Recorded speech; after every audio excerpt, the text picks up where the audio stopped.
which team gets Connor Hellebuyck? Yeah, of course. That's probably the most obvious, straightforward question out of our burning ones that we've come up with you today, listeners. But of course, it's just, hey, we have to talk about it. It's a crucial question for the offseason, and it could really affect Connor Hellebuyck's value.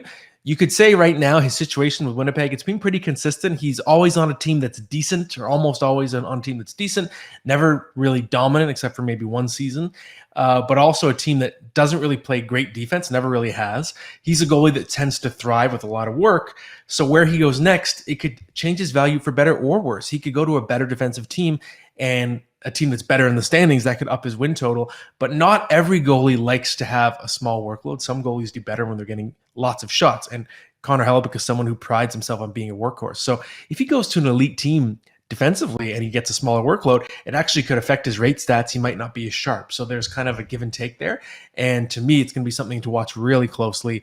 Depending on where he goes, he could be the number one fantasy goalie going into next season, or he could drop down the board. So that's a really crucial situation to watch in the weeks to come. And there's a pretty strong chance that the Winnipeg Jets trade him.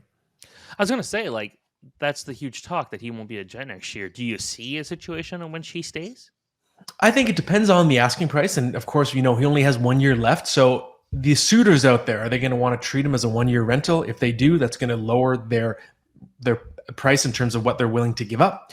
And is Hellebuyck willing to sign an extension after a trade? That would affect the price. That would drive the price up a lot. Teams have to pay more to get him. So there are a lot of moving parts there. It's not like he's guaranteed to be under team control for the long term. And that could be part of the process of making a deal happen. So I don't think it's a guarantee by any means. There's a chance that Winnipeg goes into next season and they have him, and then he ends up being a big time rental at the deadline. That said, renting starting goalies at the deadline is usually a dangerous game to play.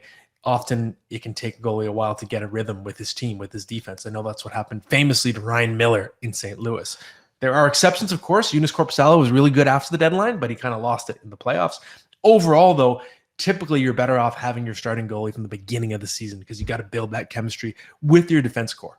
Yeah, I agree. And the other thing about it is, goalies are a huge risk. And I don't feel like Winnipeg, because of that, Winnipeg, if they trade him, is not going to get the full value out of him. You look at him last year or this season, he was great, awesome season. The year before that was not so great. He's had this, back and forth thing from time to time. Statistically, his I know goals against average is not a great stat, but it's like that's never been a strong suit for him. Save percentage, it's kind of up and down from year to year, but we do know that when it comes to big game goalies, when it comes to guys who can just play a ton of games and get the job done, he's one of the best goalies in the league. He's kind of old school like that, and a guy who can still play 60-ish games and still be pretty good. But there's just so much risk around, trading for a guy like that. He's 30. How many more good years does he have? If it's for 1 year, I don't think it matters. But it's got to be a team that's really ready to go and ready to take that next step.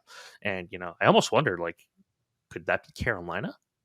It could be. And I wrote about that yesterday. Again, I'm going to keep plugging our stuff. There's a story on Daily Faceoff on potential fits for Hellebuyck. The Carolina Hurricanes are on there. I personally think they're better off chasing it forward. But yes, they're going to have the vacancy with Frederik Andersen and Antti Raanta, both technically UFAs right now. They're going to have to pair someone with Pyotr Kochetkov next season. So theoretically, there's a chance it could be Hellebuyck.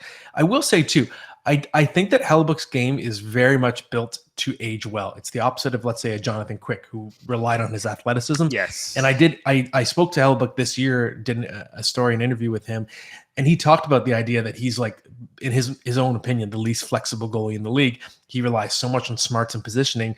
And as he put it, I'm going to paraphrase here, but he said something like, if you look at the saves I make on highlight reels, it's not like I'm making these crazy stretching saves. He's already arriving at the right place. So that's very much Ed Belfour-ish to me, and that's a goaltender who aged unbelievably well, was still good like when he was 40 years old, right? So I think Hellebuyck's profile is that of someone who can be good for a long time. I don't really like to compare specific goalie styles to each other, but watching Adin Hill in these playoffs is another guy that doesn't rely on athleticism, and someone that, there was really high hopes for him when he came into Arizona, and, Arizona the situation didn't really work out, and he got thrown into a tough one there in San Jose. Now he's kind of in the best spot of his career. I think Adin Hill still got a good future, and that's not based off just off this playoffs. The playoffs are helping, but it's just, we've seen enough of him, I think, show these nice little like flashes of brilliance that he could do something, but he's a guy that isn't super reactive. He's kind of just strong positionally, he lets his size do the work, things like that. And I think that that is another guy that could be interesting to see.